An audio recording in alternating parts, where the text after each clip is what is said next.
hunting party found her at dawn, crouched in the crimson mud of the riverbank, with something small and broken cradled against her chest. Arya Winters didn't move when the circle of warriors closed around her. She didn't raise her hands in surrender or try to run. Her eyes, those soft Omega eyes that made Alphas instinctively want to protect, remained fixed on the small bundle of fur in her arms.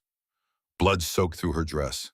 Her dress, a simple gray thing that marked her as packless, as unclaimed, as worthless in the eyes of most wolves. Step away from the cub, Omega. The voice that spoke was not a mere warrior's growl. It was a command that made the very air vibrate with authority. It belonged to AlphaKing Legacy, Shadowborn ruler of the Northern Territories and the most feared wolf in 3 kingdoms. He stood at the center of the circle, 7 feet of pure predatory power wrapped in battle-scarred muscle. His silver-black fur rippled beneath his skin, his wolf so close to the surface that his eyes had already shifted to molten gold. The ceremonial spear in his hand, carved from ancient ironwood and marked with the kills of every king who'd carried it before him, was pointed directly at her heart. Arya's response was barely a whisper. "He's dying." The warriors exchanged glances. They could all smell it. The blood, the fear, the approaching death. Pup blood, royal blood. "You killed Prince Nikolai." Chaol's Beta Marcus Ironpaw snarled, stepping forward with claws extended. His voice was rough, like gravel grinding together. "You killed the king's nephew. You killed an heir to the throne." "No," Arya's voice cracked. She finally looked up, and the warriors saw something in her expression that made their weapons waver. Tears. The Omega was crying not from fear but from grief, real devastating grief that came from somewhere deep in her chest. "I found him like this," she said, voice breaking on every other word. "The Shadowhawks. They were still feeding when I scared them off." She shifted slightly, and they saw the deep gashes across the pup's small torso, the labored rise and fall of his chest.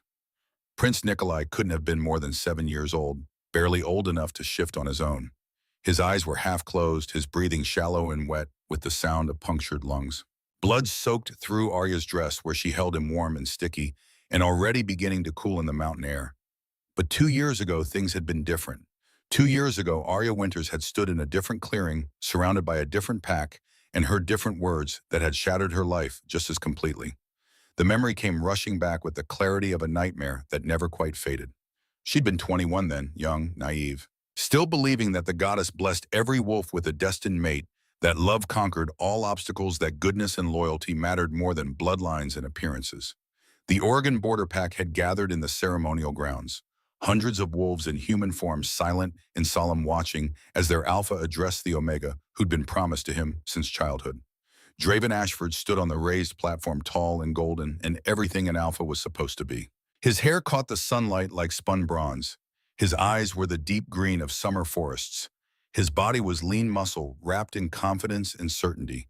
He'd been her fiancé, her future. The wolf she'd grown up beside, played with as a child, dreamed of building a life with. And he looked at her with disgust. "I, Draven Ashford, Alpha of the Oregon Border Pack." His voice rang out clear and cold across the assembled wolves. "Hereby reject you, Arya Winters, as my destined mate." The words hit her like physical blows. Each one landed in her chest, driving the air from her lungs. "You are cursed." Draven continued, his lip curling as his gaze swept over her white hair. Her pale skin, her ice blue eyes that marked her as different from every other wolf in the pack. "Your appearance is an aberration, a stain. Your albinism proves you are touched by something unnatural, something wrong." Arya had stood frozen, unable to process what was happening. Around them, the pack murmured their agreement. She'd heard those whispers her whole life, bad omen cursed bloodline, ill luck made flesh. But she'd believed Draven saw past all that. She'd believed love was stronger than superstition. She'd been wrong. "You would birth defective pups," Draven said, and his voice carried the absolute certainty of someone who'd never questioned his own righteousness. "Weak offspring that would dilute our bloodline, make our pack vulnerable. I will not tie myself to someone who would bring such shame and weakness to our people." He'd paused, then letting the words sink in, letting her feel the full weight of his rejection before the entire pack. "The council has voted," he continued. "You are hereby banished from Oregon Border Pack territories. You have until sunset to gather your belongings and leave. If you are found within our lands after dark, you will be considered a rogue and dealt with accordingly." Arya had wanted to scream, wanted to rage, wanted to drop to her knees and beg him to reconsider, to see her, to remember the girl he'd grown up with. Instead, she'd lifted her chin, straightened her spine, met his eyes with all the dignity she could summon from the shattered remains of her heart. "Then I reject you too, Draven Ashford," she'd said, voice steady despite the tears streaming down her face. "And I will survive without you. I will survive without any of you." She'd turned and walked away from the only home she'd ever known. Walked away from her childhood, her future, her dreams. Walked into the wilderness with nothing but the clothes on her back and a heart that felt like broken glass in her chest. That had been 2 years ago. 2 years of living in the no man's land between Montana and Idaho in the territories too wild for most packs to claim. 2 years of learning to survive on roots and herbs on the medicinal plants that grew in the shadow of the mountains.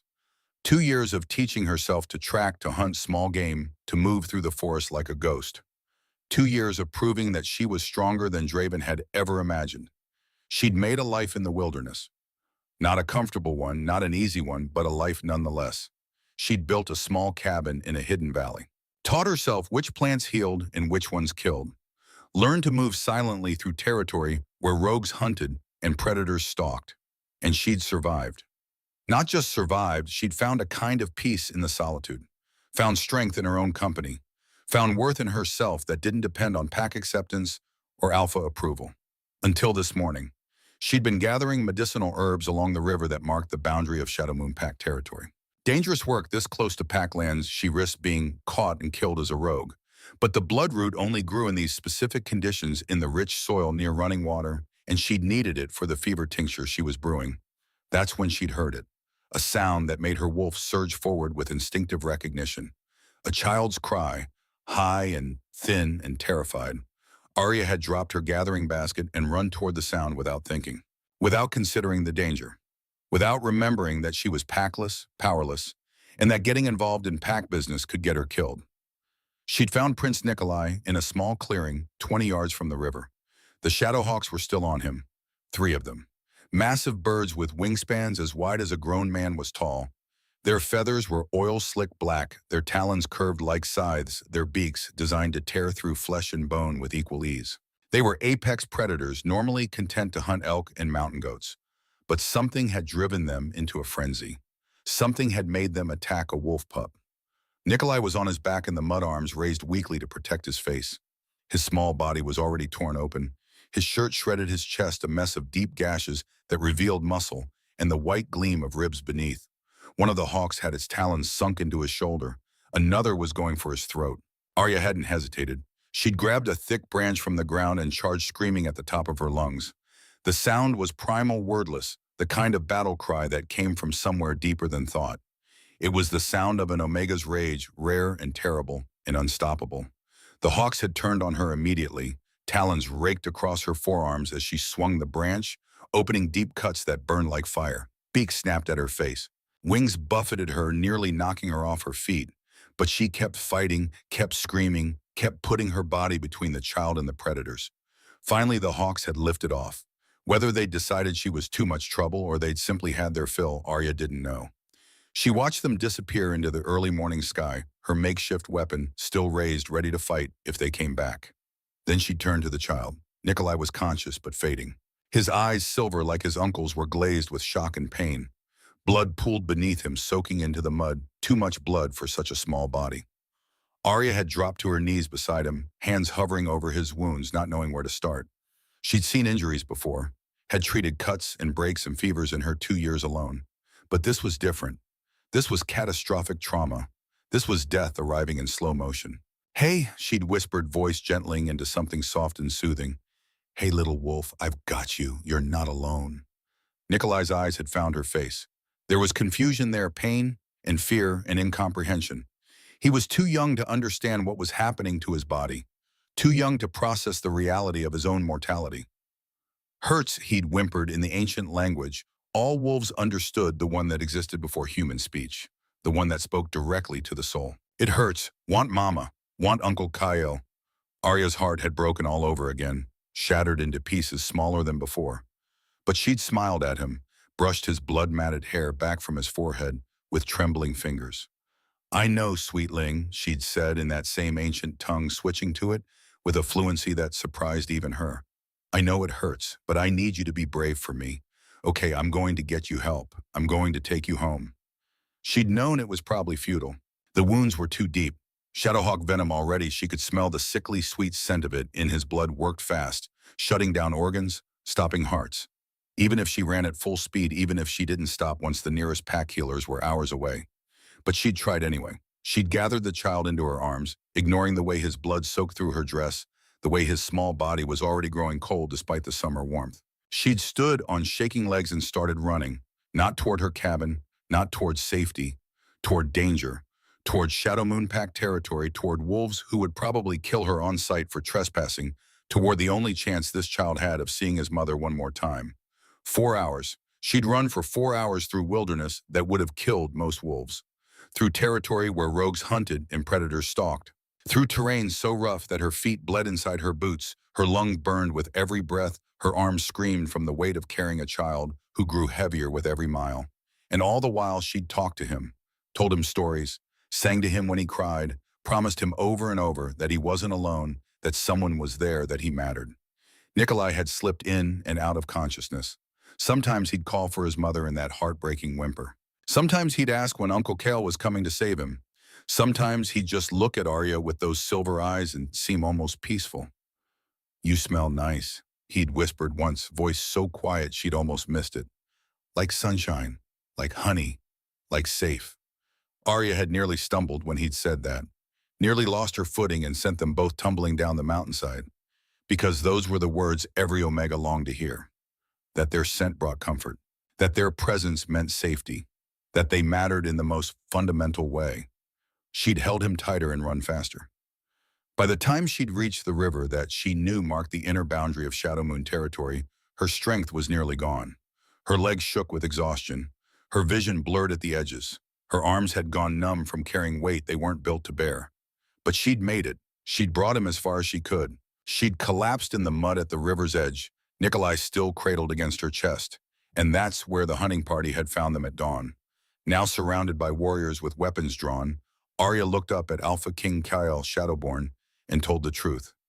"I fought them off," she said, holding up one hand while keeping the other beneath Nikolai's head. Her fingers were torn and bloody defensive wounds, the unmistakable marks of Shadowhawk talons. Her forearms bore deep scratches where she'd fought off creatures with wings and claws and vicious intent.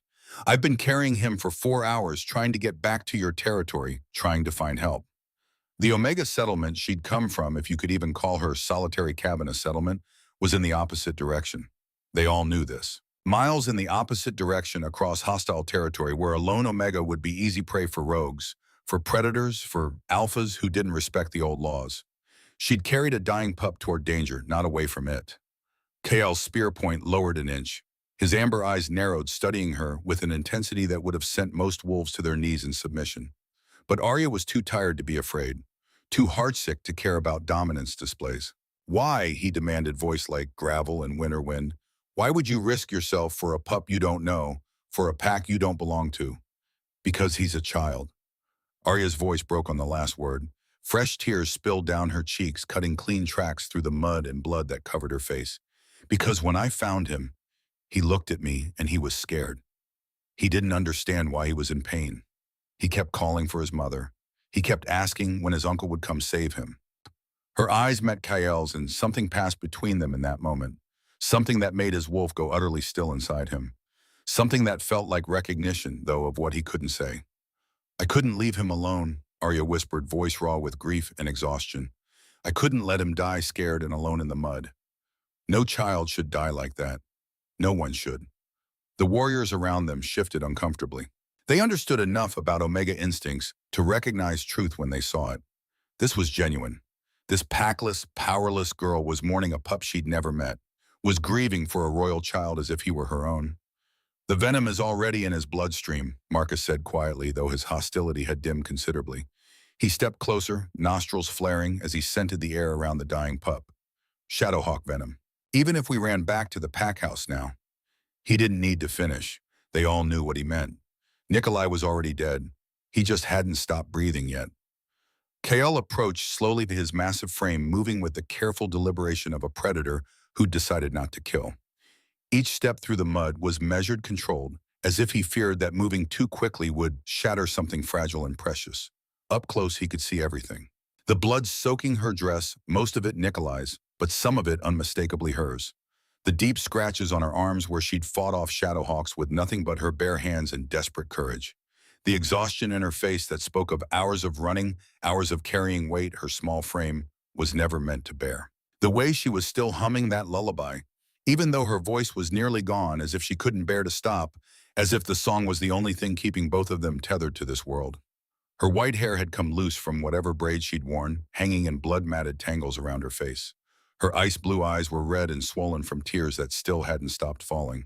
Her lips were cracked and bleeding from dehydration in the mountain air. She looked like something out of a nightmare, like a ghost, like death itself had touched her and decided to let her live. And she was the most beautiful thing Kale had seen in 3 years.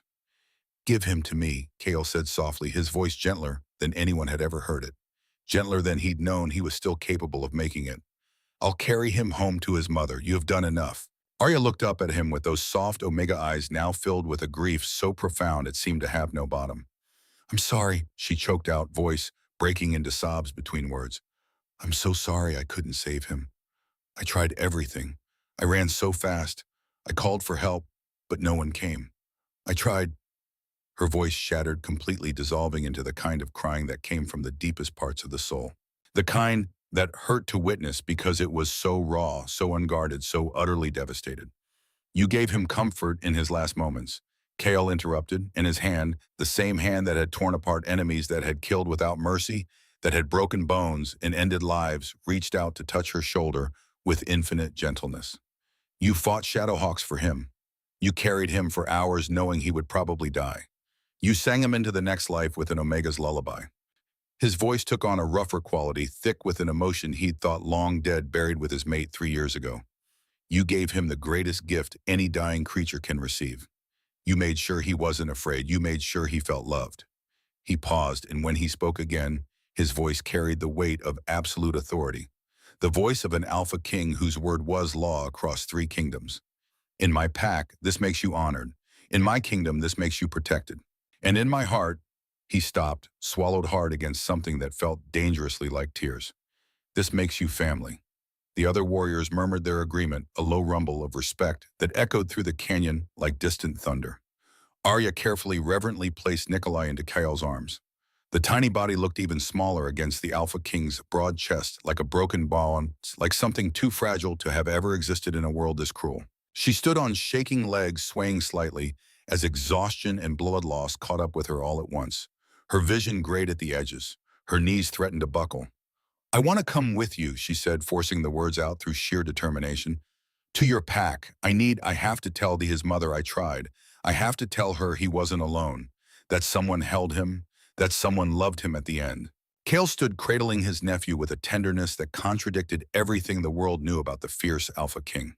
For a moment, he just looked at this small Omega who had crossed hostile territory to save a dying child. This packless, powerless girl who had shown his nephew more love in his dying moments than most wolves showed in a lifetime. "You'll come," he agreed, voice rough but steady, "not as a petitioner or an outsider. You'll come as what you are, the Omega who showed my nephew more compassion than he had any right to expect from a stranger." He turned to his warriors, still holding Nikolai with that heartbreaking gentleness. "Marcus, send runners ahead. Tell my sister we're bringing Nikolai home." Marcus nodded already, gesturing to 2 of the fastest warriors. They shifted immediately, massive wolves exploding from human skin, and took off at a dead run toward the pack house. "And tell her," Kale's voice cracked slightly, the first show of vulnerability his warriors had seen from him since his mate's death. "Tell her he wasn't alone. Tell her an Omega held him and sang to him and made sure he knew he was loved." "Yes, my king," Marcus said quietly. Kale looked back at Arya, this small creature who had done the impossible, who had made an Alpha King drop his spear, who had reminded him what it meant to care about something beyond duty and strength and power. "Can you walk?" he asked, concern evident in every word. Arya nodded, though she swayed dangerously on her feet. The adrenaline that had carried her through 4 hours of running was finally wearing off. Her body was beginning to understand that it had been pushed far beyond its limits, that it had suffered trauma and blood loss and exhaustion that should have killed her. Without a word, Kyle shifted Nikolai carefully to one arm and offered the other to Arya. She stared at the offered arm, and Alpha King's support freely given to a packless Omega with shock written across her face. In her world, alphas didn't offer assistance.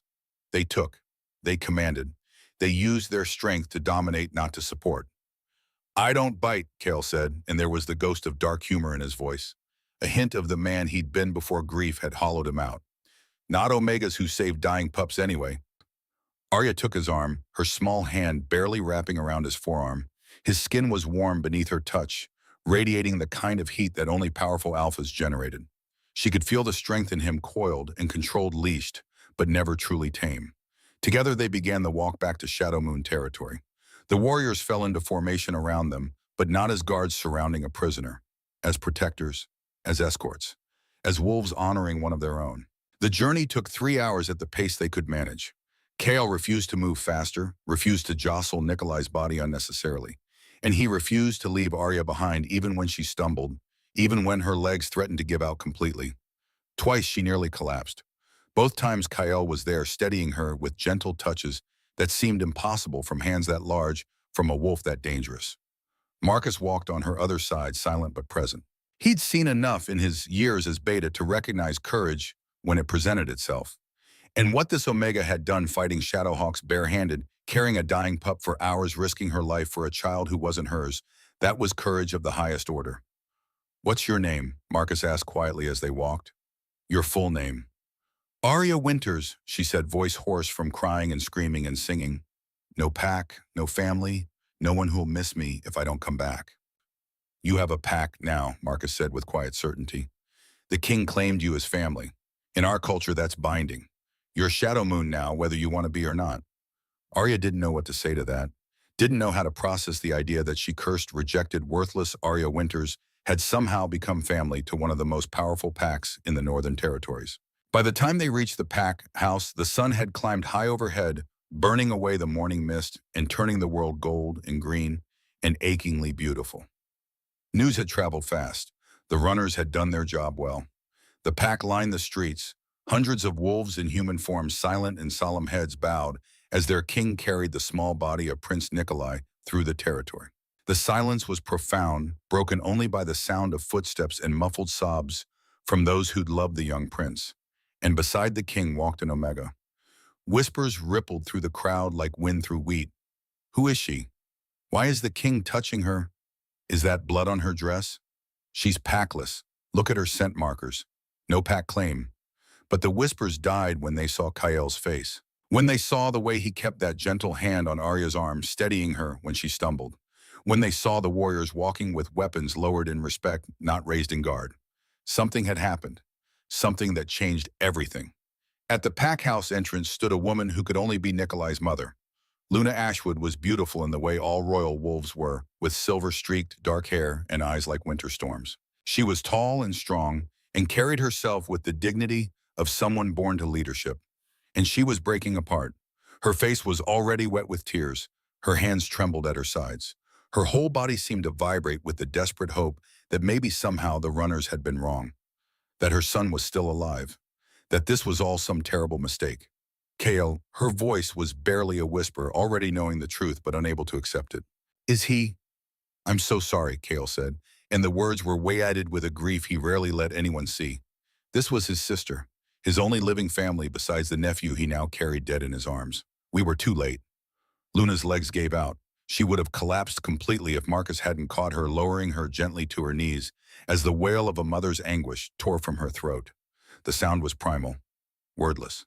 The kind of pain that transcended language and went straight to the bone.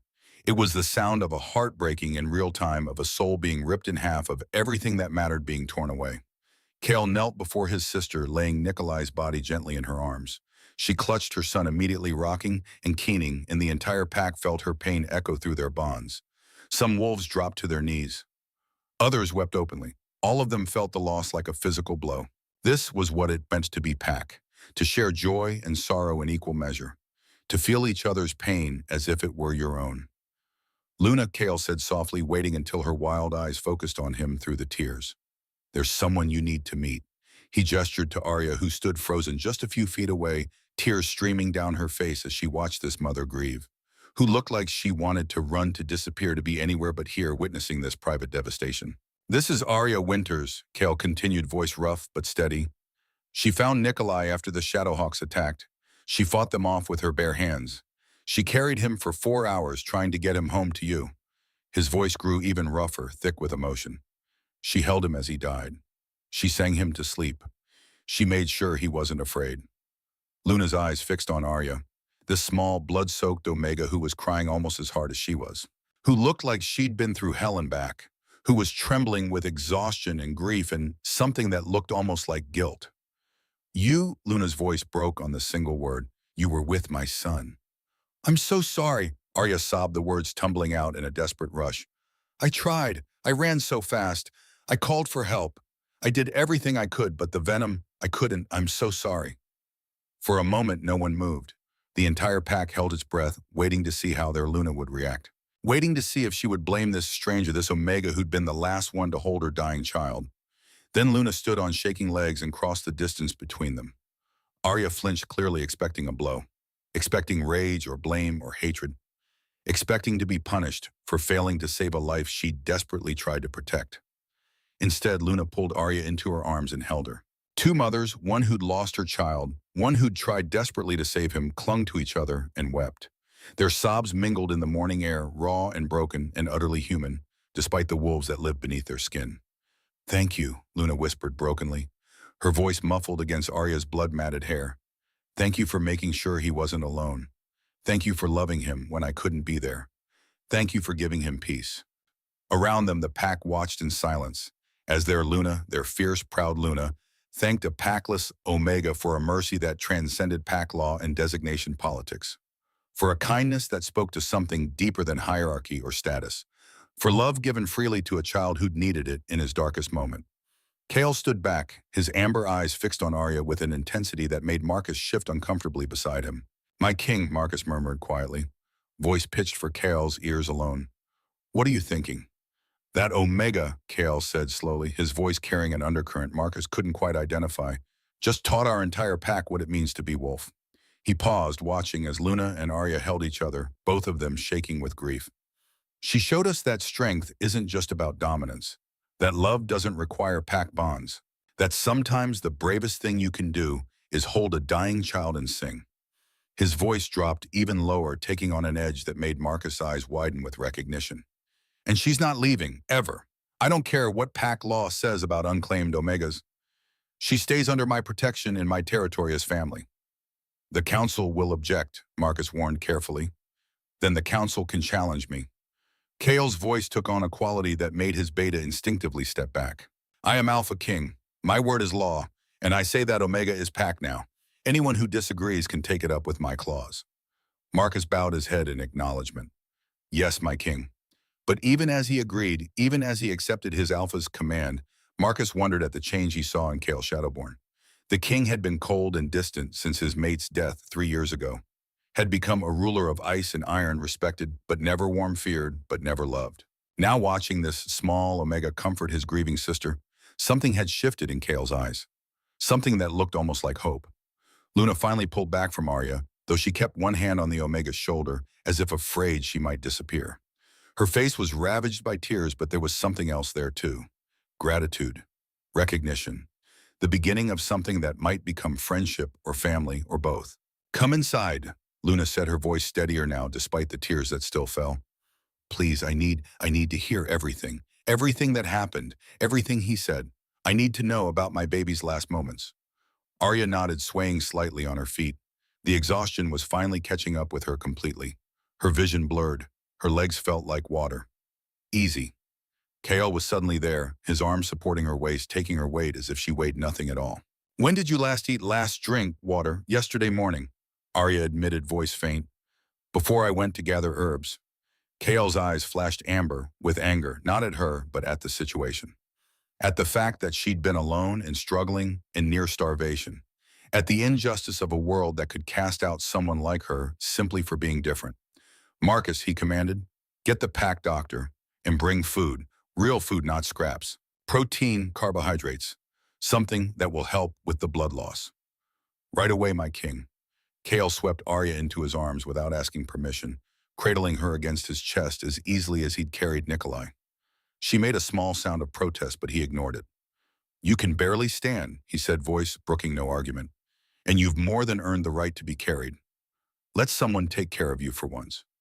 Arya didn't have the strength to argue. She let her head rest against his shoulder, breathing in his scent pine and winter storms, and something darker. Something that made her Omega instincts sit up and pay attention, despite her exhaustion. He smelled like safety, like strength, like home. The thought terrified her almost as much as it comforted her.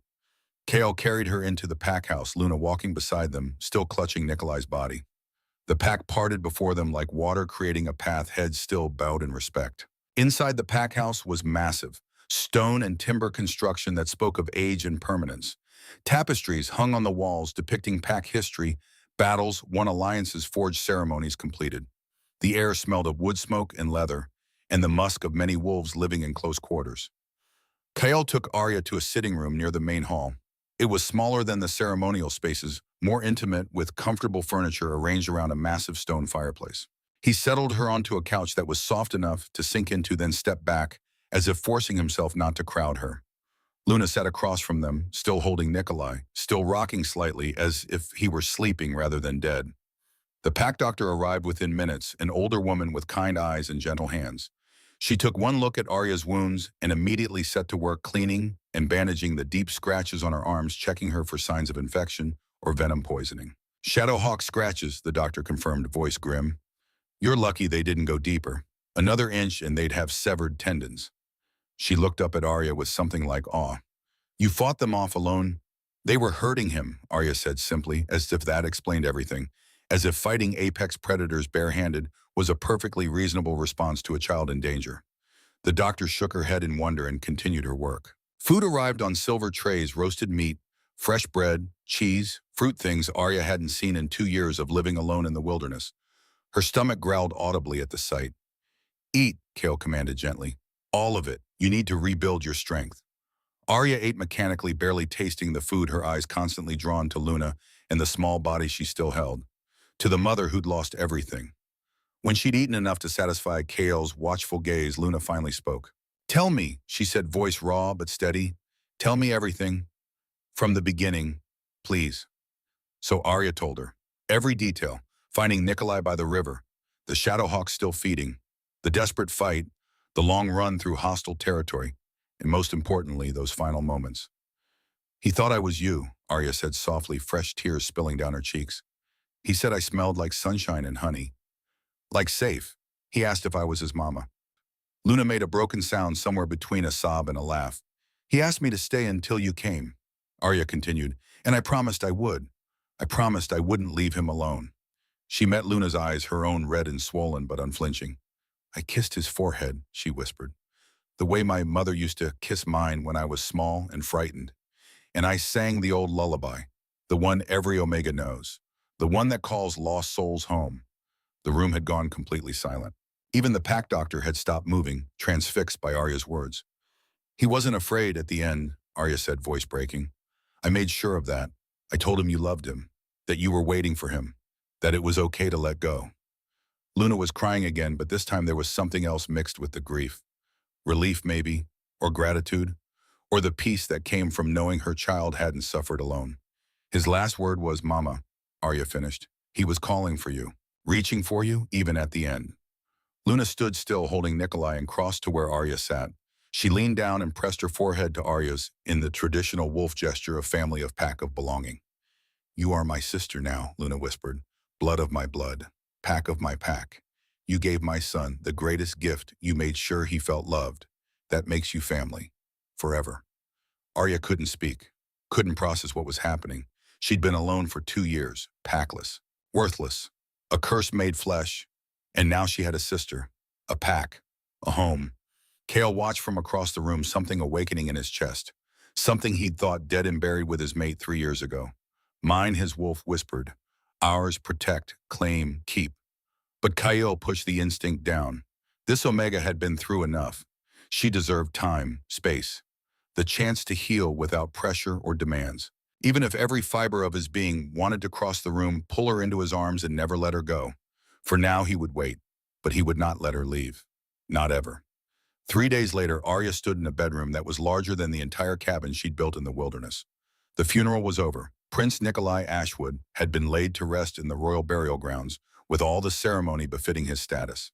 The entire pack had mourned, their howls echoing through the mountains for hours as they said goodbye to the young prince, who would never grow up, never find his mate, never lead his people. Arya had stood beside Luna through all of it, holding her sister's hand, because that's what Luna was now, her sister, and crying tears that seemed endless. The pack had accepted her presence without question. When your Luna claimed someone as family, that was law. That was truth. That was the way things were. Now in the quiet aftermath, Arya found herself alone in a guest room that had been converted into permanent quarters. Her quarters, Kale had said. Not temporary lodging for a visitor, not a servant's room, but a proper suite in the main house with windows that overlooked the packlands and furniture that was worth more than everything she'd owned in her entire life. The walls were stone warm and solid. The bed was enormous, covered in furs and blankets, soft enough to sink into. There was a fireplace, a sitting area, shelves waiting to be filled, a bathroom with running water, and a tub deep enough to submerge in completely. It was too much. All of it was too much. A knock at the door interrupted her thoughts. "Come in," she called, turning from the window. The door opened to reveal Kale, Shadowborn, Alpha King of the Northern Territories, looking somehow uncertain. It was strange seeing such a powerful alpha hesitate on a threshold, as if he needed permission to enter a room in his own house. "I hope I'm not disturbing you," he said, voice careful. Gentle in a way she was learning was uniquely him, at least when he wasn't commanding armies or making declarations that could end lives. "No," Arya said quickly. "Please come in. This is your home." "It's yours too now," Kale corrected, stepping inside but staying near the door, giving her space. Not crowding her with his side or presence or the alpha power that radiated from him like heat from a fire. "Luna made that clear. Your family. That means you belong here as much as any of us." Arya didn't know what to say to that, didn't know how to process belonging anywhere after 2 years of deliberate solitude. "I wanted to check on you," Kale continued when she didn't respond. "The pack doctor said your wounds are healing well, but trauma isn't just physical. What you went through, fighting Shadowhawks, carrying Nikolai, watching him die, that leaves marks that bandages can't fix." He paused, amber eyes studying her face with an intensity that should have been uncomfortable but somehow wasn't. "How are you really, Arya Winters?" The question asked with such genuine concern nearly broke her. She'd spent 2 years with no one asking how she was, no one caring if she ate or slept or bled, no one giving a damn whether she lived or died. "I don't know," she admitted, voice small. "I keep seeing him, keep hearing him call for his mother, keep feeling his blood on my hands." Her voice cracked. "I know I did everything I could. I know the venom would have killed him regardless. But part of me keeps thinking, what if I'd found him sooner? What if I'd run faster? What if—" "Stop!" Kale crossed the room in 3 long strides, and suddenly he was there, his hands on her shoulders, warm and solid and grounding. "You saved that child from dying alone and terrified. You gave him comfort. You gave him love. You gave him peace. That's not nothing, Arya. That's everything." His thumbs brushed against her collarbones, a touch so gentle it made her chest ache. "You did more than most warriors would have done, more than most alphas. You risked your life for a pup you didn't know, and you gave him the most precious gift. You made sure his last moments were filled with kindness instead of fear." Arya looked up at him, this massive alpha who ruled kingdoms, but spoke to her like she mattered, and felt something shift in her chest. Something dangerous. Something that felt like hope. "Why are you being so kind to me?" she whispered. "I'm nobody, packless, cursed. Every pack I've ever known has told me I'm worthless."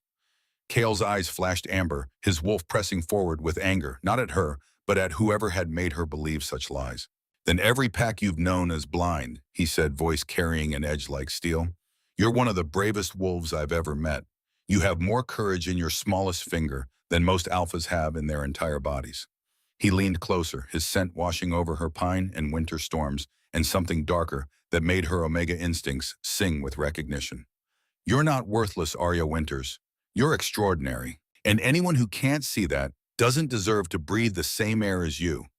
The words hit her like physical blows, each one landing in the empty spaces inside her that had been hollow for so long.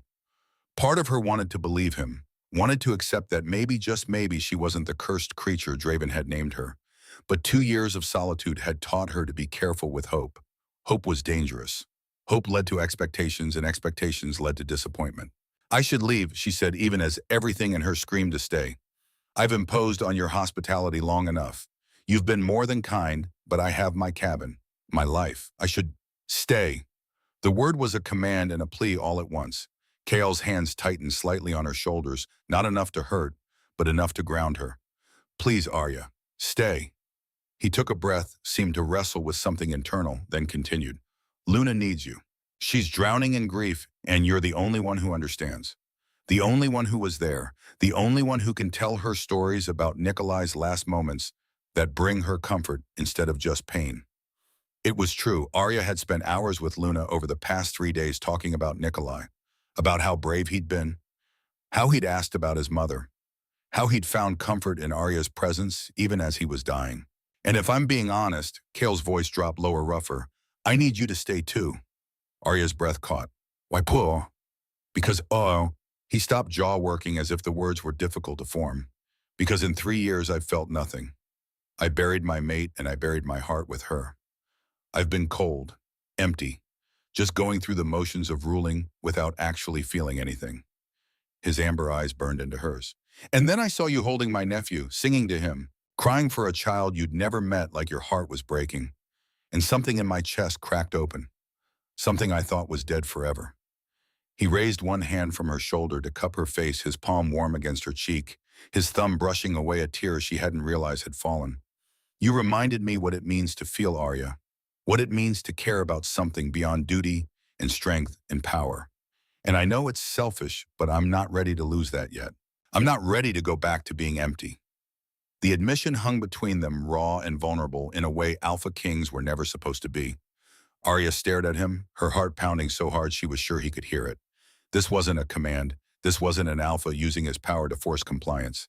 This was a man asking, hoping, giving her the choice to stay or go. Okay, she whispered. I'll stay. Relief flooded Kale's face, transforming it into something younger, less burdened. He smiled, a real smile that reached his eyes and made him look almost boyish despite the scars and the weight of kingship. Thank you, he said, and the gratitude in his voice was profound. They stood like that for a long moment, his hand still cupping her face, her heart still racing, something electric and dangerous building in the air between them. Then Kyle stepped back, breaking the contact, giving her space to breathe. I should let you rest, he said, voice carefully neutral, despite the heat still burning in his eyes. But tomorrow, if you're willing, I'd like to show you the Pack lands. Help you get oriented. Make this feel more like home. I'd like that, Arya said and meant it. Kale nodded once, then turned to leave. But he paused at the door, looking back over his shoulder. One more thing, he said. What happened to you before? Whoever rejected you, whoever made you believe you were cursed, they were wrong, dead wrong, and if I ever meet them, they'll answer to me for the crime of throwing away something precious. Then he was gone, leaving Arya alone with a racing heart and the dangerous, terrifying beginning of hope. The next 7 days passed in a blur of discovery and tentative connection. Kale courted Arya the old way, the way alphas had courted omegas for thousands of years, before modern conveniences and rushed relationships had diluted the traditions. He brought her gifts, not expensive things, but thoughtful ones. A book of herbal remedies he'd found in the Pack library, knowing her interest in medicinal plants. A warm cloak lined with silver fur that matched her hair. Wildflowers picked from the mountain meadows that surrounded the territory. They walked together every evening after Kyle finished his duties as Alpha King. Sometimes they talked about her life in the wilderness, about his responsibilities to the Pack, about the weight of grief and the slow process of healing. Sometimes they walked in comfortable silence, just enjoying each other's presence. And slowly, carefully, Arya felt herself beginning to trust again. She told him about Draven, about the public rejection, about 2 years of surviving alone. By the time she finished, Kale's hands were clenched into fists at his sides, his eyes burning amber with barely controlled rage. Draven Ashford, he said, voice low and deadly. I know that name. Oregon Border Pack. They're small, weak, barely maintaining their territory. He looked at Arya, and the fury in his eyes was terrifying and beautiful all at once. He rejected you because of your appearance, because you're different. Kale shook his head in disgust. That's not just cruel. That's stupid. Albinism is rare among wolves, yes, but it's not a curse. It's not a defect. It's just genetics. He stepped closer, his presence overwhelming in the best possible way. And anyone with eyes can see you're beautiful. Anyone with a brain can see you're brave and kind and strong. Draven Ashford is a fool, and his pack is poorer for losing you. Arya's eyes stung with tears she refused to let fall. You don't have to say that. I'm not saying it to be kind, Kale countered. I'm saying it because it's true, and because I need you to understand something, Arya Winters. He reached out slowly, giving her time to pull away, and tucked a strand of her white hair behind her ear. His fingers lingered against her skin, warm and gentle. You're not cursed. You're not worthless. You're not any of the things that bastard told you. And if he ever sets foot in my territory, I'll make sure he understands exactly how wrong he was. The promise in his voice was absolute, unshakable, the kind of vow an Alpha King made and kept regardless of cost. Arya found herself swaying toward him, drawn by his warmth, his strength, his absolute certainty that she was worth protecting. Kale, she whispered, not even sure what she was asking for, but he seemed to understand anyway. He leaned down slowly, giving her every chance to pull away, to say no, to stop this before it started. She didn't. Their lips met in a kiss that was soft and careful and achingly sweet. Nothing demanding or possessive, just a gentle exploration, a question asked and answered. Kale's hand cupped her face like she was made of spun glass, something precious and fragile that needed to be handled with infinite care. When they finally pulled apart, both of them were breathing hard. Kale rested his forehead against hers, his eyes closed, his expression almost peaceful. I want to court you, he said bluntly, the traditional way, with walks and conversations and time to build trust. I want to prove to you that not all alphas are like the one who hurt you, that some of us know how to value what we have. He paused, searching her face. But only if you want that. Only if you're willing to give me a chance. I won't command it. I won't demand it. This has to be your choice, Arya. Freely made. Arya thought about Draven, who'd made choices for her without asking, who'd rejected her publicly without giving her a voice, who'd thrown her away like trash. And then she thought about KL, who'd dropped his spear in respect, who'd called her family, who'd shown her kindness without expecting anything in return, who was now asking, not demanding, for a chance to prove himself. The choice was easy. Yes, she said, voice steady and sure. I want that too. But while Arya was discovering hope in Kale's arms, shadows were gathering at the edges of Shadow Moon territory. In a meeting room deep within the pack house, Marcus Ironpaw stood before a map of the Northern Territories, his expression grim. Around him sat Kael's most trusted advisors, warriors, strategists, the council members who actually cared about the pack's welfare rather than their own political power. We found more evidence at the attack site, Marcus said, pointing to a marked location on the map. Traces of drugs used to incite hunting frenzy in Shadowhawks. Scent markers from multiple wolves, all trying to cover their tracks. He looked up, meeting the eyes of every wolf in the room. The attack on Prince Nikolai wasn't random. It was planned, coordinated. Someone wanted him dead. Silence fell like a stone into still water. Who, demanded one of the warriors, who would dare attack a royal child? We found this, Marcus said, pulling a scrap of fabric from his pocket. It was torn, stained with mud and blood, but the symbol embroidered on it was still visible, a crimson fang, dripping blood.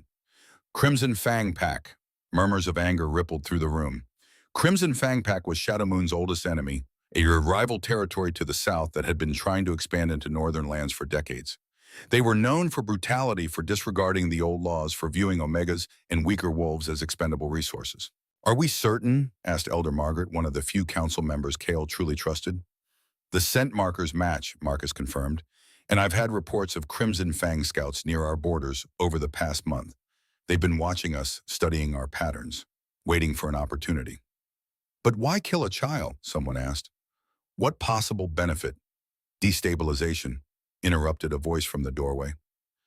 Everyone turned to see Counselor Thorne Blackwater entering the room. He was old, his hair completely white, his face lined with age.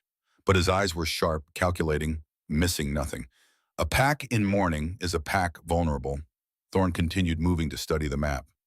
Kill the heir, devastate the Luna, distract the Alpha King with grief. Then attack while defenses are weakened. He looked at Marcus. Have there been any other incidents? Unusual activity. Marcus hesitated. 3 Omegas went missing from the border settlements last month. We assumed they'd wandered into rogue territory, but now we have to consider they were taken, Thorne finished. Crimson Fang has a history of Omega trafficking, using them as leverage, as breeding stock, as commodities. The temperature in the room seemed to drop several degrees. We need to inform the king, Elder Margaret said firmly. The king is otherwise occupied, Thorne said, and there was something in his tone that made Marcus's hackles rise. With his new Omega. The words were carefully neutral, but the implication was clear. Kale was distracted, compromised, paying more attention to courting Arya than to potential threats against his pack. The king is allowed to have a personal life, Marcus said, voice taking on a warning edge. And Arya Winters has earned her place here. She saved Prince Nikolai from dying alone. Luna claimed her as family. Anyone who has a problem with that can take it up with me. Thorne raised his hands in a placating gesture. Of course, I meant no disrespect. The Omega seems adequate for a packless stray. The insult was subtle but clear. Marcus felt his wolf press forward, ready to defend Arya's honor, but he forced it down. Starting a fight with a council member wouldn't help anyone. I'll inform the king tonight, Marcus said firmly. He needs to know about the Crimson Fang connection. We need to increase patrols, secure the borders, and investigate the missing Omegas. Agreed, said Elder Margaret. The meeting continued for another hour, strategies discussed, resources allocated, plans made. But Marcus couldn't shake the uneasy feeling in his gut. Something about Thorne's reaction bothered him. The old counselor had been too calm, too unsurprised by the revelation of Crimson Fang involvement, as if he'd already known, as if he'd been expecting it. Later that night, Marcus knocked on the Alpha King's door. Enter, Kale called. Marcus found his king standing by the window, staring out at the packlands with an expression of contentment Marcus hadn't seen in 3 years. The change in Kale since Arya's arrival was remarkable. He smiled more, laughed occasionally, seemed less burdened by the weight of leadership. It was good to see, but it also made what Marcus had to report that much harder. My king, Marcus said formally, we need to talk about Prince Nikolai's death. Kale turned, the contentment draining from his face, replaced by the cold calculation of an Alpha King preparing for war. Tell me everything. Marcus did. He laid out the evidence, the Crimson Fang connection, the missing Omegas, the planned nature of the attack. He watched Kyle's eyes shift to amber as his wolf rose to the surface, fury and grief warring in those molten depths. They killed him to weaken us, Kale said, voice deadly calm in the way that meant violence was coming. They killed a 7-year-old child as part of a strategic plan. Yes, my king. And they're planning more attacks, testing our defenses, preparing for invasion. That's our assessment. Kale was silent for a long moment, staring out the window at the territory he was sworn to protect. Then he turned to Marcus with eyes that burned with cold fire. Double the patrols, secure every border, find those missing Omegas, and send word to our allies. I want warriors ready to mobilize at a moment's notice. Already done, my king. Good. Kale's jaw clenched. And Marcus, keep this from Arya for now.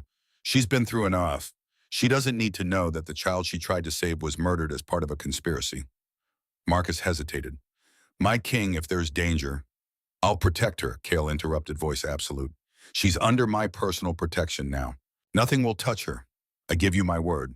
The vow was binding, sacred, and Alpha King's word was law, was reality, was truth made manifest. Marcus bowed. As you command. And somewhere in the darkness beyond Shadow Moon territory, in a camp where Crimson Fang wolves plotted and planned, a man with golden hair and green eyes stared at a map and smiled. Draven Ashford, formerly of the Oregon Border Pack, now Beta of Crimson Fang, traced his finger over the mark indicating Shadow Moon territory. Soon, he murmured to the Alpha beside him, soon we'll take everything they have, their land, their resources, their precious Omega. Alpha Garrick, Bloodfang, massive, scarred, cruel, grinned with anticipation. The white-haired one, the cursed Omega who let the princeling die. That's the one, Draven confirmed, and there was something dark and possessive in his voice. I rejected her once, threw her away like the defective thing she is. But if Shadow Moon's king wants her, then she must have some value I missed. He looked up at Garrick. When we attack, I want her alive. I want to see the look on that bastard king's face when I take back what I discarded. When I show him that nothing he values is safe. Garrick's laugh was like gravel grinding together. Consider it done. We move in 2 weeks, give them just enough time to relax, to think they're safe. Perfect, Draven said. And in the darkness, they continued planning the destruction of everything Arya Winters had finally tentatively begun to believe she deserved. 2 weeks passed in what felt like a dream. Arya had never been happier. The courting continued, long walks with Kyle, quiet dinners, stolen kisses in the moonlight. Luna had become the sister she'd never had, spending hours together talking about Nikolai, about healing, about the future. The pack had accepted her completely, bowing their heads in respect when she passed, treating her like the honored member Kyle had declared her to be. For the first time in her life, Arya felt like she belonged. But on the morning of the 15th day, everything changed. Arya woke to raised voices outside her window. She dressed quickly and rushed downstairs to find the pack house in chaos. Warriors running through hallways, council members gathering in urgent clusters. And at the center of it all, Kale stood with Marcus, both of them studying a map with expressions of cold fury. "What's happening?" Arya asked, approaching cautiously. Kale looked up, and something in his eyes made her stomach drop. "Crimson Fang scouts were spotted on our eastern border last night. In force, at least 50 wolves." "That's not all," Marcus said grimly. "We found evidence of a camp. They've been there for days, maybe weeks, watching us, planning something." Elder Margaret stepped forward, her face grave. "The council has called an emergency session. We need to discuss defensive measures. And, she hesitated, glancing at Arya. "We need to address some concerns that have been raised." "What concerns?" Kale's voice took on a dangerous edge. "Councillor Thorne has petitioned for a trial by service," Margaret said carefully. "He believes that with war potentially coming, we cannot afford to harbor packless wolves of uncertain loyalty."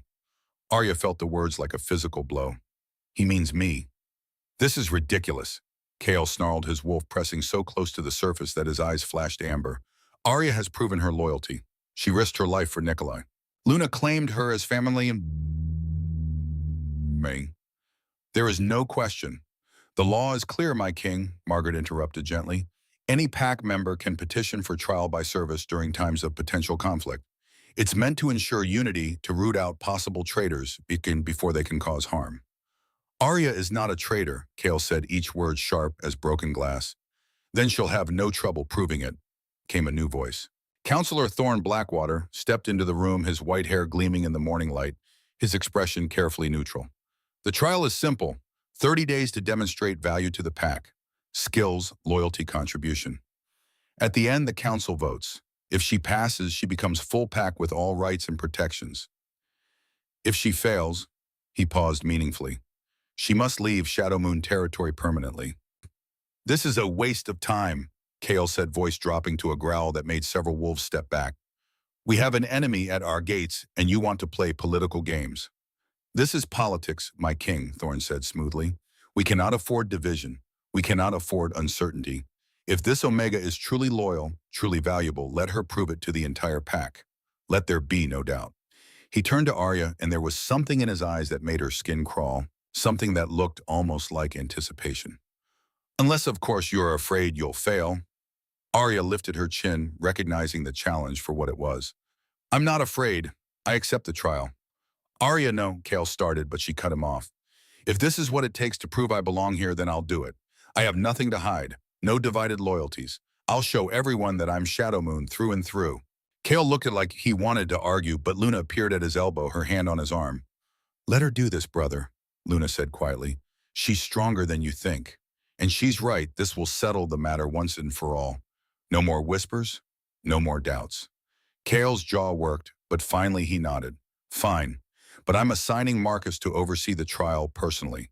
No tricks, no sabotage. Everything fair and documented." "Of course, my king," Thorne said with a slight bow. "I would expect nothing less." As the council dispersed to prepare for the formal trial announcement, Marcus pulled Arya aside. "Be careful," he said quietly. "Thorne is up to something. I don't trust him." "I'll be fine," Arya said, trying to sound more confident than she felt.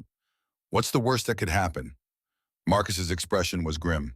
"In a trial by service, pretty much anything." The trial began the next day.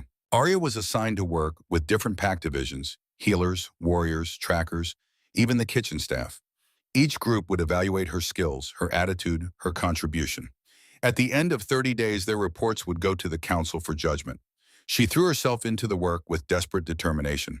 With the healers, she demonstrated her knowledge of medicinal plants, impressing the pack doctor with remedies she'd developed during her time alone in the wilderness. She worked tirelessly treating minor injuries, preparing tinctures, learning the pack's methods while sharing her own. With the warriors, she surprised everyone. She might be Omega, might be small, but 2 years of survival had made her quick and clever.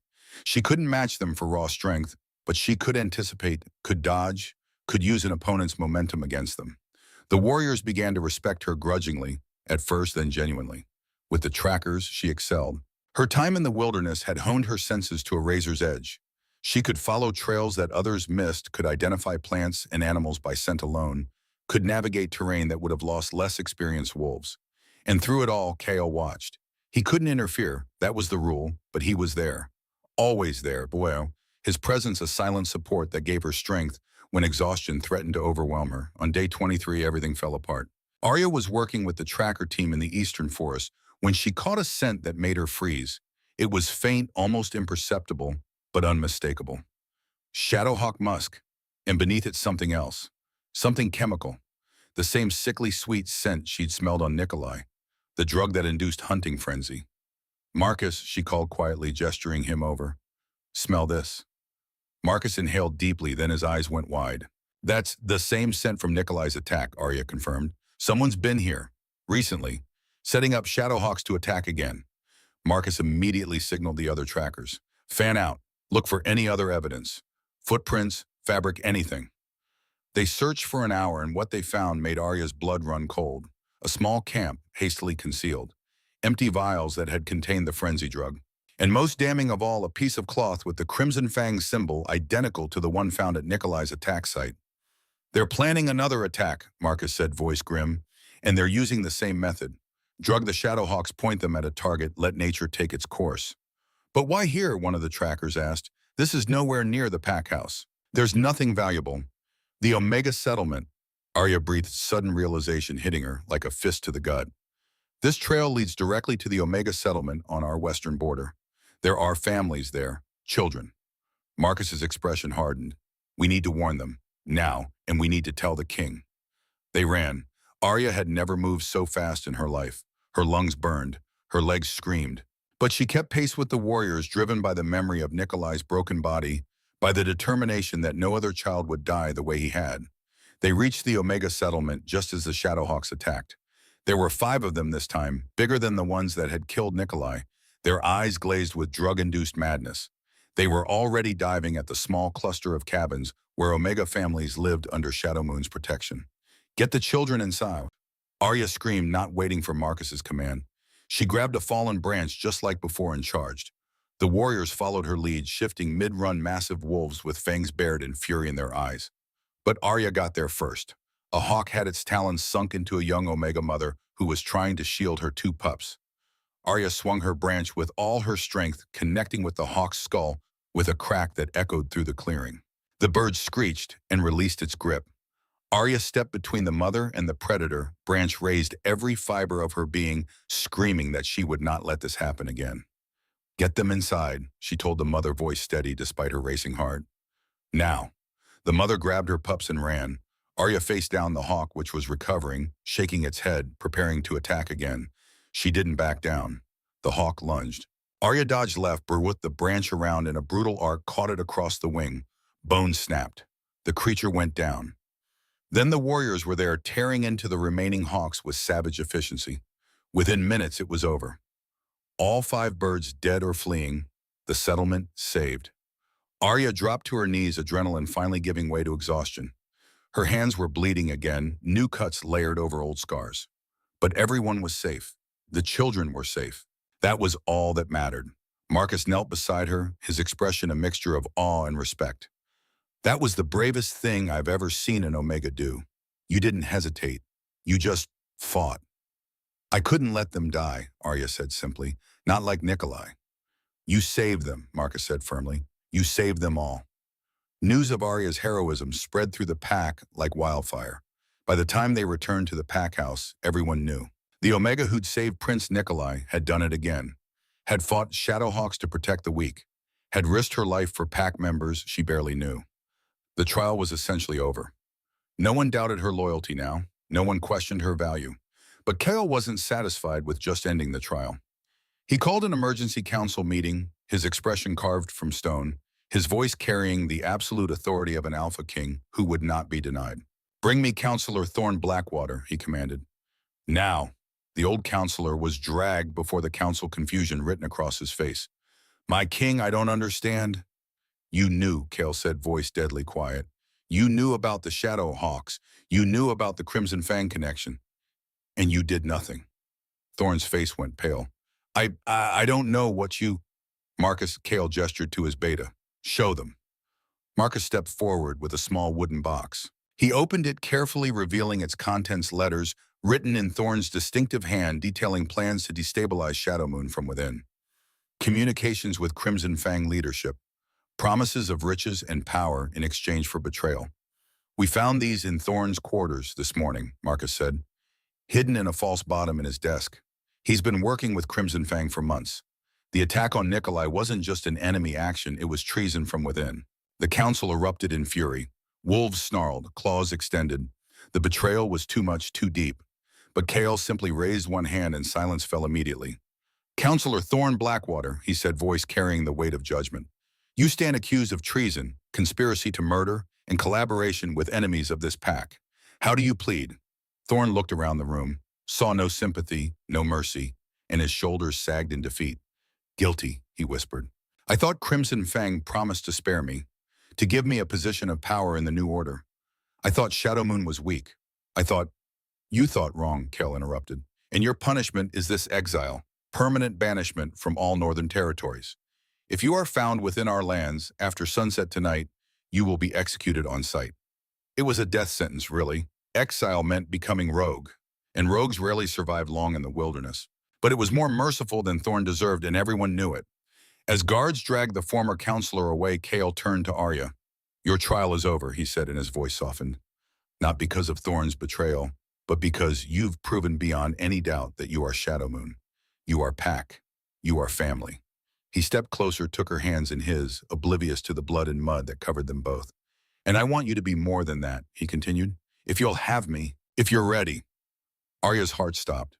Around them, the council watched in silence, witnesses to something profound. "Arya Winters," Kale said, voice carrying to every corner of the room, "I want to court you properly, publicly, with the intention of making you my mate, my Luna, my queen. Will you accept?" For a moment, Arya couldn't speak, couldn't breathe. This was everything she'd never dared to hope for. Everything she'd been told she could never have. "Yes," she whispered. Then louder, stronger, "Yes, I accept." The council erupted in howls of approval. Luna was crying happy tears. Marcus was grinning like a fool. And Kyle pulled Arya into his arms and kissed her in front of everyone, claiming her as his, in the way that mattered most, with witnesses, with intent, with love. But even as celebration filled the pack house, even as hope bloomed in Arya's chest, Marcus pulled Kale aside with urgent news. "My king," he said quietly, "Crimson Fang is on the move. Our scouts report at least 200 warriors heading this way. They'll be here by tomorrow night." Kael's expression hardened. "Then we prepare for war." He looked at Arya, his eyes full of fierce determination. "I will protect you. I will protect our pack. And when this is over, we will have the bonding ceremony you deserve." Arya squeezed his hand. "We'll face them together." "Together," Kale agreed. And in the distance, the howl of enemy wolves carried on the wind, heralding the battle to come. The Crimson Fang pack attacked at dusk the next day, just as Marcus had predicted. They came from the south in a wave of fur and fangs and bloodlust, 200 strong, led by Alpha Garrick, Bloodfang himself. Garrick was massive, even for an alpha, standing nearly 8 feet tall in human form, his body covered in scars that spoke of a lifetime of violence. His wolf was the color of dried blood, his eyes yellow and cruel, and beside him in human form walked Draven Ashford. Arya saw him from the pack house walls where she'd been stationed with the other non-combatants, Omegas, elderly, and young pups who couldn't fight. Her breath caught in her throat. He looked the same, golden hair catching the fading sunlight, green eyes sharp and calculating. The same handsome face that had once smiled at her, had promised her forever, had then thrown her away like garbage. "You know him," Luna said quietly, standing beside her. It wasn't a question. "That's Draven," Arya whispered. "The one who rejected me." Luna's expression hardened. Then he's about to learn what a mistake that was.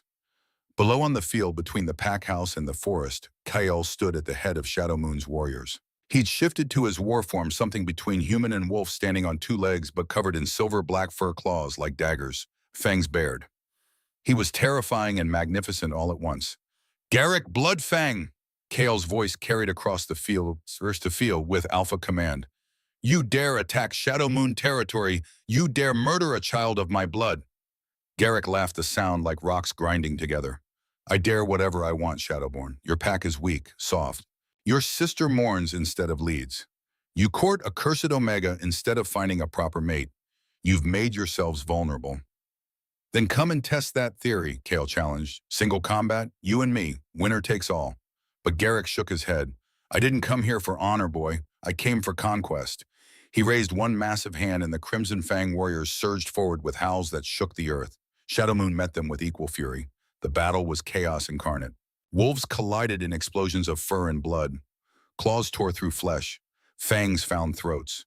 The air filled with snarls and screams, and the wet sound of bodies hitting earth. Kale was a force of nature, cutting through enemy wolves with brutal efficiency. His ceremonial spear, the one he'd dropped for Arya, was back in his hands, and it sang through the air like death itself. Every thrust found a target. Every swing felled an enemy. Marcus fought at his side, protecting his king's flank, his own combat skills on full display. Together they were unstoppable. But Crimson Fang had numbers. For every enemy wolf that fell, two more seemed to take its place. And then Arya saw it.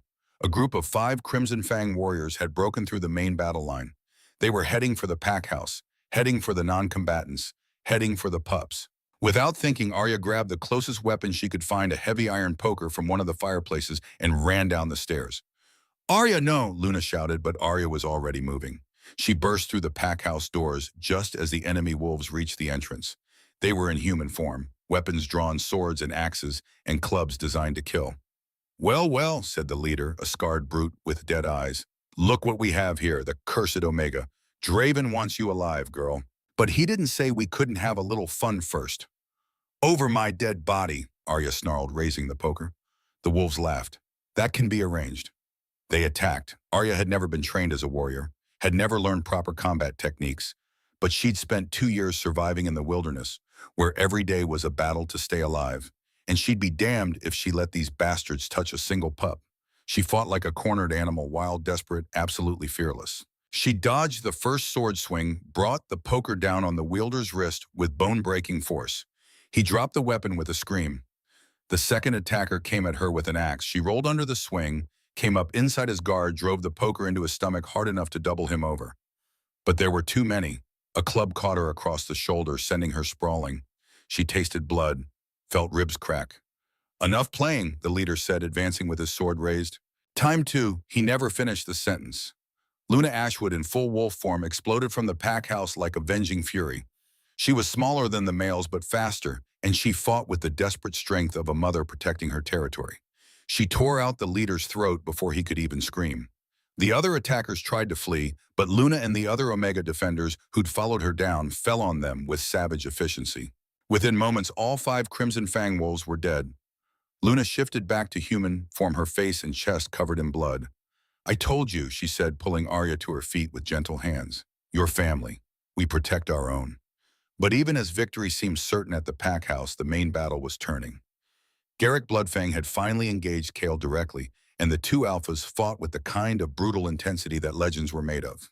They were evenly matched, Garrick's raw power against Kale's speed and skill. But Garrick was willing to fight dirty. He signaled to his remaining warriors, and a dozen of them broke from the main fight to surround Kale. It wasn't honorable. It wasn't fair. It was survival. Kale fought like a demon, his spear a blur of lethal motion. But even he couldn't fight 12 opponents at once. A sword found his side, claws raked across his back. He stumbled. And that's when Draven made his move. While everyone was focused on the main battle, Draven slipped through the chaos toward the pack house, toward Arya. Arya saw him coming. Ice flooded her veins, freezing her in place. He was smiling. That same charming smile she'd fallen in love with years ago. Now it looked like poison. Hello, Arya, Draven said, stopping just a few feet away. Miss me? What do you want? Arya demanded, forcing her voice to stay steady, despite the fear clawing at her insides. What I should have taken years ago, Draven said simply. I was young, foolish. I let pack politics and stupid superstitions convince me to throw away something valuable. He stepped closer. But I've grown wiser, and I've come to take back what's mine. I was never yours, Arya said, backing up a step. You made that clear when you rejected me. That was a mistake, Draven admitted. One I intend to correct. Come with me now, and I'll make you beta female of Crimson Fang. You'll have power status, everything you ever wanted. I have everything I want right here, Arya shot back. I have family, pack, and someone who actually values me. Draven's expression hardened. Kale Shadowborn is going to die today. Garrick will make sure of it. And when he does, Shadow Moon will fall. You can come with me now as my willing mate, or I'll drag you away as a spoil of war. Your choice. Then I choose to fight, Arya said, raising the poker again despite her injuries. Draven laughed. You fight me, Arya. I'm an alpha. You're a cursed Omega who can barely— He didn't get to finish. Arya swung the poker with every ounce of strength she possessed, catching Draven across the jaw with a crack that echoed across the battlefield. He went down hard, blood pouring from his mouth, shock written across his face. I'm not the same girl you rejected, Arya said, standing over him. I'm not weak, I'm not worthless, and I'm not yours. I never was, and I never will be. Draven's eyes blazed with fury. He surged to his feet, shifting mid-rise, his wolf form exploding outward. He was going to kill her. She could see it in his eyes, but he never got the chance. Kale appeared from nowhere, moving faster than anything that size should be able to move. He slammed into Draven with the force of a mountain avalanche, driving him into the ground with bone-shattering impact. You dare, Kale snarled his spear at Draven's throat. You dare threaten my mate. She's not your mate, Draven choked out. I rejected her. She's nothing. Oh, cursed, worthless. She's everything, Kale interrupted, pressing the spear harder until blood welled around the point. And you're going to die for what you've done by him. Wait, Arya said, touching Kale's arm. Don't kill him. Kale looked at her in surprise. Arya, death is too easy, Arya set her eyes on Draven. He needs to live. He needs to see me happy. He needs to watch me become Luna of Shadow Moon, watch me have everything he said I'd never deserve, and know that he threw it all away. She leaned down so Draven could see her face clearly. He needs to live with the knowledge that he was wrong about everything. Understanding dawned in Kale's eyes. He nodded slowly, then addressed Draven with cold authority. Draven Ashford, you are hereby banished from all northern territories. If you ever set foot on Shadow Moon land again, I will kill you slowly. And unlike today, there will be no mercy. He hauled Draven up and threw him toward the southern border. Run, coward, and never come back. Draven ran, and on the battlefield behind them, the tide had turned. With Draven fled and Kale back in the fight, Garrick Bloodfang realized he was going to lose. Fall back, he roared to his remaining warriors. Retreat! The Crimson Fang pack broke and ran, leaving their dead behind. It wasn't a victory, it was a rout. Shadow Moon had won. The celebration that followed was muted by the cost. 23 Shadow Moon warriors had died. Twice that many were wounded. The pack mourned even as they howled their victory to the sky. But they had survived. They had protected their home. And Arya had proven once and for all that she was exactly where she belonged. 3 days after the battle, Arya stood in her room, staring at her reflection in the mirror. Her injuries had healed with supernatural wolf speed, the cracked ribs mended, the bruises faded to yellow ghosts. Only the scars on her arms from the Shadowhawks remained badges of honor that she wore with pride. Tonight was the bonding ceremony. Tonight she would officially become Kael's mate. Shadow Moon's Luna, a queen. The thought should have terrified her. 2 months ago, she'd been living alone in a cabin, convinced she was cursed, certain she'd die alone. Now she was about to bind herself to an Alpha King who looked at her like she hung the moon. You're thinking too much, Luna said from the doorway. She entered carrying a dress not white like human weddings, but deep midnight blue with silver thread that caught the light like stars. I can see it on your face. What if I'm not good enough? Arya blurted out. What if I can't be the Luna they need? What if— Stop, Luna interrupted gently. You fought Shadowhawks. Twice. You saved our Omega settlement. You stood up to Draven. You've proven yourself 100 times over. She held up the dress. Now it's time to let yourself be happy. You deserve this, Arya. All of it. Arya let Luna help her into the dress. It fit perfectly, hugging her curves and falling to the floor in a cascade of midnight and starlight. Luna braided her white hair with silver ribbons, then stepped back to admire her work. Beautiful, Luna pronounced. Kale's going to forget how to breathe. The ceremony was held in the pack clearing under the full moon as tradition dictated. The entire pack had gathered hundreds of wolves in human form, creating a circle around the ceremonial space.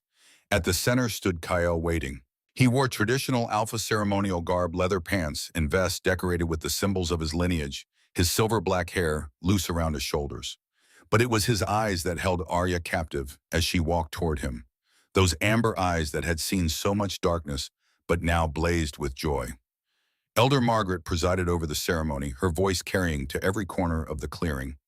We gather tonight to witness a sacred bond, she intoned. The joining of souls, the merging of lives, the creation of family. Alpha King Kyle Shadowborn and Omega Arya Winters stand before you, before the goddess, before the moon herself to declare their intention. She turned to Kyle. Alpha King, do you claim this Omega as your mate? Do you vow to protect, cherish, and honor her until death parts you? I do. Kale said, his voice strong and sure. I claim Arya Winters as my mate, my Luna, my queen. I vow to protect her with my life, cherish her with my heart, and honor her with every breath. This I swear by the moon and the goddess. Margaret turned to Arya. Omega, do you accept this Alpha as your mate? Do you vow to stand beside him, support him, and love him until death parts you? Arya's voice didn't waver. I accept Kale Shadowborn as my mate, my king, my partner. I vow to stand beside him through every trial, support him through every challenge, and love him with everything I am. This I swear by the moon and the goddess. Then by the power vested in me by pack law and ancient tradition, Margaret proclaimed, I declare you bonded. What the moon has joined, let no wolf tear asunder. The pack erupted in howls not of grief this time, but of joy, of celebration, of welcome. Kyle pulled Arya into his arms and kissed her as the pack howled their approval to the sky. The kiss was deep and claiming and full of promise. When they finally broke apart, Kale rested his forehead against hers. Ready for the next part, he murmured low enough that only she could hear. Arya's breath caught. The claiming, the final piece of the bonding ceremony, the part that would mark her as his forever. Yes, she whispered, I'm ready. Kale swept her into his arms and carried her through the celebrating pack toward his quarters. The wolves parted for them, heads bowed in respect, smiles on every face. Luna caught Arya's eye and winked. About time, she mouthed, making Arya laugh despite her nervousness. Kale's quarters had been prepared for the claiming. Candles lit the space with warm flickering light. The bed was covered in fresh furs. Wine and food waited on a side table. Kale set Arya on her feet gently, then stepped back, giving her space. We can wait, he said, though his voice was rough with desire. If you're not ready, I'm ready, Arya interrupted. I want this. I want you. Tell me if anything is too much, Kale said, stepping closer. Tell me if you want me to stop. Your pleasure, your comfort, that's what matters tonight. He reached out slowly and cupped her face in his hands. May I kiss you? Arya smiled at the familiar question. He'd asked permission every single time, even now when they were bonded. Yes. This kiss was different from the others. Deeper, more consuming. Kale's hands slid into her hair, holding her close as his mouth moved over hers with devastating thoroughness. Arya's hands found his chest, feeling the solid warmth of him beneath her palms. She could feel his heart racing, matching the frantic pace of her own. May I undress you? Kale asked, voice rough. Yes, Arya breathed. Kale's hands were gentle as he unlaced her dress, letting it pool at her feet. His eyes roved over her with such reverence that she felt beautiful rather than exposed. You're perfect, he murmured, trailing kisses along her shoulder. Every inch of you. He led her to the bed, laying her down with infinite care. Then he shed his own clothing and joined her, his body covering hers, warm and solid and safe. I love you, he said, meeting her eyes. I need you to know that. This isn't just claiming. This is love. I love you too, Arya said, tears gathering in her eyes. So much. What followed was slow and thorough and achingly tender. Kale took his time, learning every inch of her body, discovering what made her gasp, what made her moan, what made her arch into his touch. May I touch you here? He asked, his hand hovering over her breast. Yes, Arya said, her voice breaking on the word. His palm cupped her gently, thumb brushing over her nipple until it peaked. She gasped at the sensation, at the way such a simple touch could make her entire body come alive. And here, his hand drifted lower across her stomach. Yes, lower still until his fingers found her center. She was slick with arousal, her body responding to his touch with embarrassing enthusiasm. So wet for me, Kale murmured approvingly. So perfect. He explored her with patient fingers, learning her rhythms, building her pleasure with methodical focus. When his mouth joined his hand, Arya nearly came apart. Kale, she gasped, hands fisting in his hair. I know, he said against her skin. Let go, love. Let me take care of you. His fingers curled inside her even as his mouth worked her sensitive flesh, and Arya shattered. Pleasure crashed over her in waves, stealing her breath, making her cry out his name. Kale didn't stop until she was trembling, with aftershocks, boneless and sated. Beautiful, he murmured, kissing his way up her body. You're so beautiful when you come. Your turn, Arya said, voice shaky but determined. She pushed him onto his back, taking her time exploring his body the way he'd explored hers. His chest all sculpted muscle. The scars that marked his skin, each one a story of survival. The hard length of him already slick at the tip with his own arousal. "May I?" she asked, wrapping her hand around him. Kale's answer was a strangled groan that she took as affirmation. She stroked him slowly, learning what he liked, what made his hips buck, what made his breathing go ragged. When she took him into her mouth, his control nearly shattered. "Arya," he gasped, hands gentle in her hair. "Love, if you keep doing that, I won't last." She released him with a smile. "Then maybe we should move on to the main event." Kale's eyes blazed. "Are you sure we can wait?" "We don't have to." "I'm sure," Arya said firmly. "I want you, Kyle, all of you." He settled between her thighs, the head of him pressing against her entrance. "Tell me if it hurts. Tell me if you need me to stop." "I will," Arya promised. He entered her slowly, giving her time to adjust to his size. There was discomfort. She was virgin tight, despite her body's natural lubrication, but not pain. Just fullness. Completion. The sense of two becoming one. "Okay," Kale asked, holding perfectly still, even though she could feel him trembling with restraint. "More than okay," Arya said. "Move, please." Kale set a slow, steady rhythm, withdrawing almost completely before sliding back in. Each thrust built the pleasure higher, winding it tighter until Arya was gasping his name and begging for more. "Faster," she pleaded. "Harder. I need—" Kale obliged, his control finally slipping. He drove into her with increasing urgency, his mouth finding hers in a bruising kiss. "Mine," he growled against her lips. "Say it. Say you're mine." "Yours," Arya gasped. "I'm yours, always." The claiming bite came as they climaxed together, Kale's teeth sinking into the junction of her neck and shoulder. At the exact moment pleasure overwhelmed them both. The bite created the mate mark, the permanent bond that would link them forever. Arya felt it snap into place, a golden thread connecting her soul to Kale's. She could feel him now, his emotions, his love, his fierce devotion, and he could feel her. "I love you," Kale said, licking the bite mark gently to seal it. "My mate, my queen, my everything." "I love you too," Arya said, tears of joy streaming down her face. "My king, my home." They lay tangled together as the bond settled, both of them feeling the rightness of it, the completeness. Outside, the pack was still celebrating. But inside Kael's quarters, two souls had become one. And Arya Winters, who'd been rejected, abandoned, told she was cursed, had finally found exactly where she belonged. Arya stood on the balcony of the royal quarters, watching the sun rise over Shadowmoon territory. Her hand rested on her swollen belly, feeling the flutter of movement within. 6 months pregnant with twins. The pack doctor had confirmed it last week, and Kael had been insufferable ever since, hovering, worrying, treating her like she was made of glass. It was endearing and annoying in equal measure. Behind her, she heard him stir, then felt his arms wrap around her from behind his hands, settling over hers on her stomach. "You should be resting," he murmured against her ear. "I've been resting for 6 months, Arya said with amusement. "Any more rest and I'll go mad." "You're carrying my heirs," Kale said, and she could hear the pride in his voice. "Twins, a boy and a girl, the doctor says. That's worth resting for." Arya leaned back against his chest, content. "Have you thought about names?" "I have," Kale said quietly.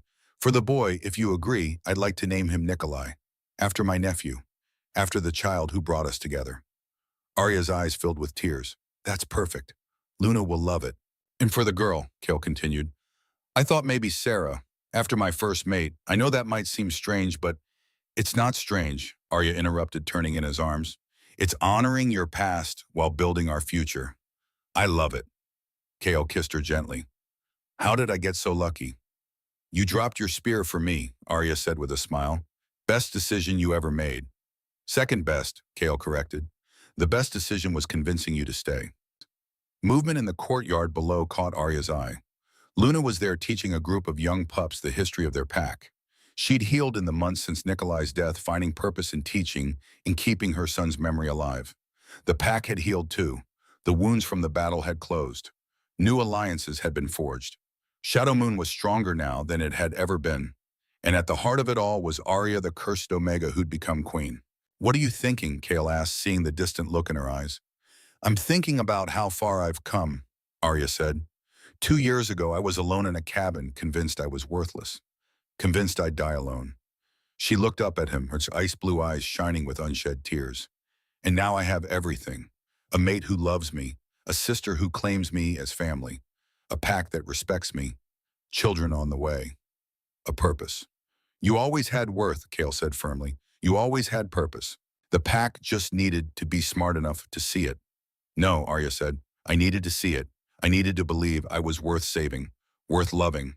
And you taught me that. You and Luna and this whole pack. She placed her hand over his heart. You taught me that sometimes the worst moments lead to the greatest triumphs. That being broken doesn't mean being worthless. That love can heal even the deepest scars. Kale kissed her forehead, her nose, her lips. And you taught me that strength isn't just about dominance. That power without compassion is tyranny. That sometimes the bravest thing you can do is show mercy instead of seeking revenge. We taught each other, Arya said. We did, Kale agreed. Behind them, the sun continued its rise, painting the sky in golds and oranges and reds. A new day, a new beginning. And in the Alpha King's arms, Arya Winters, who'd been rejected, abandoned, left to die in the wilderness, smiled. Because she'd learned the most important lesson of all. Sometimes the curse is really a blessing in disguise. Sometimes being thrown away is the first step toward finding your true home. And sometimes when you kiss a dying child's forehead and show an Alpha King what compassion looks like, you don't just change their world, you change your own. The end.